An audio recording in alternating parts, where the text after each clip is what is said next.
Hi friends, ఈరోజు మనం చూడబోయే ఈ వీడియోలో కర్ణుడికి పరశురాముడు ఎందుకు శాపం ఇచ్చాడు అనే విషయాల గురించి తెలుసుకుందాం. దుర్యోధనుడు కర్ణుడికి అంగరాజ్యానికి రాజుగా చేసిన తర్వాత కర్ణుడు పరశురాముడు మహేంద్రగిరి పర్వతం దగ్గర ఉన్నాడని తెలుసుకొని బ్రహ్మాస్త్రాన్ని పొందడానికి అతని దగ్గరికి వెళ్ళాడు. అప్పుడు అతన్ని చూసిన పరశురాముడు ఎవరు నీవు అని అడగ్గా అప్పుడు కర్ణుడు నా పేరు కర్ణుడు అని చెప్పి తన ఒక సూతపుత్రుడు అని చెబితే తనకు పరశురాముడు అస్త్ర విద్యలు నేర్పడని అనుకుని అతని దగ్గర నిజాన్ని దాచి నేను ఒక బ్రాహ్మణుడిని, మీ దగ్గర అస్త్ర విద్యలు నేర్చుకోవడానికి వచ్చానని చెప్పాడు. కానీ దానికి పరశురాముడు మొదట అంగీకరించకపోయినా కర్ణుడి యొక్క దృఢ సంకల్పాన్ని చూసి అతని శిష్యుడిగా ఒప్పుకున్నాడు. అలా కొద్ది రోజుల్లోనే కర్ణుడు పరశురాముడికి ప్రియ శిష్యుడిగా మారాడు. అలా పరశురాముడి ద్వారా కర్ణుడు ఎన్నో దివ్యాస్త్రాలను అలాగే భార్గవాస్త్రాన్ని మరియు బ్రహ్మాస్త్రాన్ని నేర్చుకున్నాడు. ఇలా కర్ణుడు ఒకరోజు అస్త్ర విద్యను అభ్యసిస్తున్న సమయంలో అతడు వేసిన బాణం గురి తప్పి ఒక బ్రాహ్మణుడి ఆవుకి తగిలి ఆవు చనిపోయింది. అది చూసిన బ్రాహ్మణుడు నా ఆవు ఎలాగైతే చనిపోయిందో అలాగే నువ్వు యుద్ధ రంగంలో యుద్ధం చేస్తున్నప్పుడు నీ రథచక్రం భూమిలోకి కూరుకుపోయి నీ వాళ్ళు ఎవరు నీ దగ్గర లేక నిస్సహాయ స్థితిలో చనిపోతావని శాపాన్ని ఇచ్చాడు.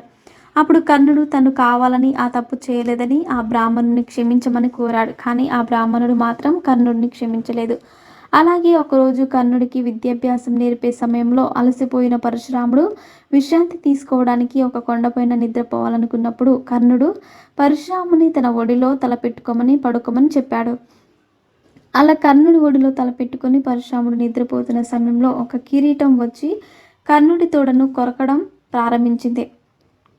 తన కాలు కదిపితే తన గురువు గారికి నిద్ర భంగం అవుతుందని కర్ణుడు ఆ బాధను ఓర్చుకొని అలాగే ఉండిపోయాడు. ఆ కిరీటం కర్ణుడి తొడను కొరకడంతో ఆ తొడ నుంచి రక్తం కారి ఆ రక్తం పరశురాముడు తలకు తాకింది. దానితో మెలకువ వచ్చిన పరశురాముడు కళ్ళు తెరిచి చూశాడు. అలా చూసిన వెంటనే ఆ కీటకానికి తనకున్న శాపం తొలగిపోయి ఒక రాక్షసుడిగా మారి పరశురాముడికి నమస్కారం చేసి అక్కడి నుంచి వెళ్ళిపోయాడు.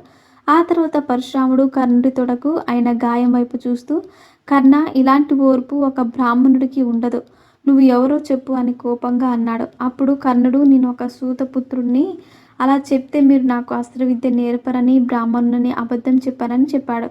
దానితో కోపం వచ్చిన పరశురాముడు ఏ అబద్ధం చెప్పి అయితే నా దగ్గర అస్త్ర విద్యలు నేర్చుకున్నావో అవన్నీ నీవు మర్చిపోతావని శాపాన్ని ఇస్తాడు. అప్పుడు కర్ణుడు గురుదేవా, నేను అస్త్ర విద్యలు నేర్చుకోవాలనే కోరికతో మీకు అబద్ధం చెప్పాను తప్ప నాకు మిమ్మల్ని మోసం చేయాలని ఎలాంటి ఆలోచన లేదని చెప్పాడు.